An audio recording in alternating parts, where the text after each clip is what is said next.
I need to prove that I can do this. Today, I was going for my long run. It was an 11-mile long run. And I originally had planned to do a YouTube short idea that I had about taking a Morton gel because I have never taken a gel that hasn't made me have to go to the bathroom, to put it politely.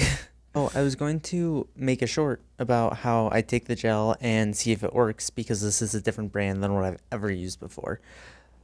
And I was 6 miles into my run, which is where my turnaround point was. I took a salt tablet and I also was trying my Morton gel. So while I was recording the video, I was using my left hand to record my video. And it was when I turned around, all of a sudden the wind was hitting me in the face. So much colder. I believe it said it was -8 degrees, maybe -7. Don't remember exactly. Not 6, 7. Jesus Christ. So then, as I was running, recording with my left hand, phone in hand, I'm sitting there and I'm like, I need to stop recording because my hand is so cold. Like, it's starting to get the early signs of frostbite. If you live somewhere cold, you just kind of know what the early signs of frostbite are because you have to deal with it so often. So, luckily for me, I knew I was taking a Morton gel, so I planned out a route that has many bathrooms on it.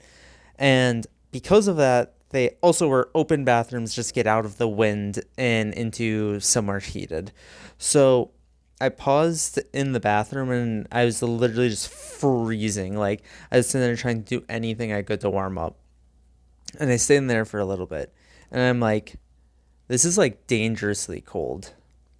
And because I had ran with the wind for the beginning, I still got hot. Like, when the wind's at your back, it doesn't cool you down very much. So I felt warm the entire time.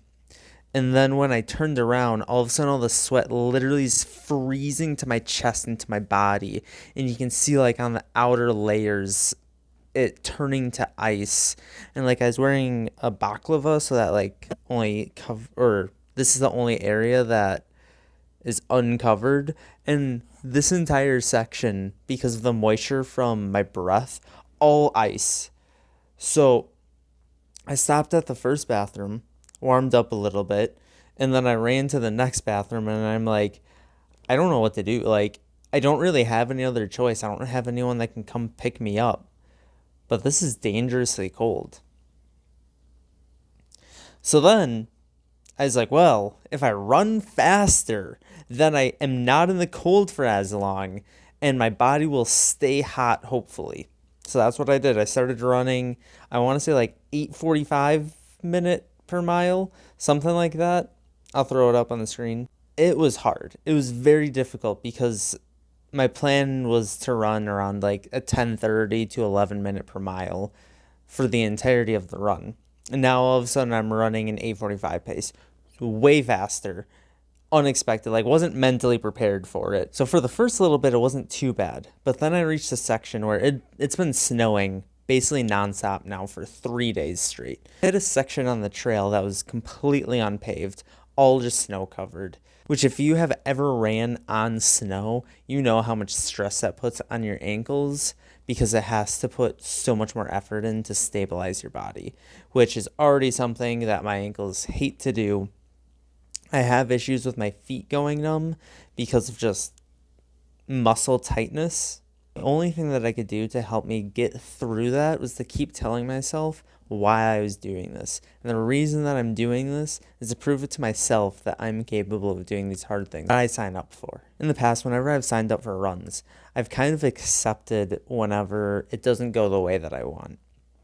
For example, during my second marathon, I got super sick. So understandable that my race did not go how I wanted it to, but I kind of just accepted that and I didn't do another training block. I didn't do another training block for almost 2 full years. Like, I just accepted that it didn't go the way that I went, and that's just how it is. But I want to prove to myself that I can actually do these hard things. Put all this into perspective. This week, I believe I ran 26 total miles.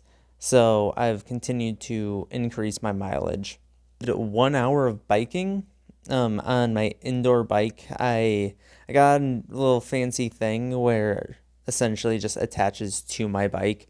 So that's super nice because now I can keep training on my actual bike, but get all the benefits of an indoor trainer. I don't get any of my power metrics from it, which kind of sucks, but also not the end of the world. Then for swimming, I'm still really working on my form and I'm really considering doing an adult learn to swim class just because I'm improving, but it is very minimal. Also, I just want to point out for any of you who have been following, last week I did a deload slash is a vacation I went on. I went out to Texas, did a bunch of hiking. Very beautiful out there. I went to 4 different national parks, Big Bend National Park, the Guadalupe Mountains, Carlsbad Caverns, and the White Sands. 2 of those in New Mexico, the other 2 in Texas. But I kind of planned it out to be a deload week so that it doesn't really affect my training at all. And in a way, in my mind, it kind of helps because I'm on my feet for however long I'm hiking for, usually, let's just say 8 to 10 hours of nonstop walking. Trains your legs to just be used to being on your feet all the time. And I'm going uphill most of the time. So that's also good too to get some hill work essentially. But that is why I didn't post anything last week updating how my training's been going. But I'm hoping that by the end of this, I can and have proved to myself that I'm capable of doing these hard things that I sign up for.